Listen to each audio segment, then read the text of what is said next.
রাজধানী ঢাকার উপকণ্ঠে শিল্প সমৃদ্ধ জেলা গাজীপুর। আর এই জনপদের ভোটের সমীকরণ বদলে দেওয়ার ক্ষমতা এবার নারীদের হাতেই। তবে নারীদের যাপিত জীবন আজও রয়ে গেছে অগোছালো।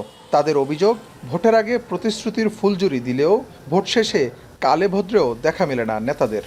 বুড়োর সময় কোচ আসি খালা আম্মা যায়েন আমনি করে দিহি আমরা সামনাতে কারা চাইবো এই লেখ কয়ে নিয়ে ভুট্টা দিয়ে হালা খবর কয় না।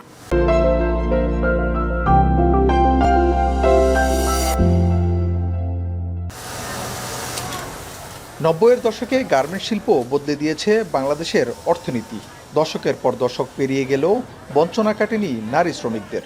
সবচাইতে আগে দরকার যে আমরা নিরাপদে আসা যাওয়া করে কর্মস্থলে আসতে পারি, মন যেতে পারি।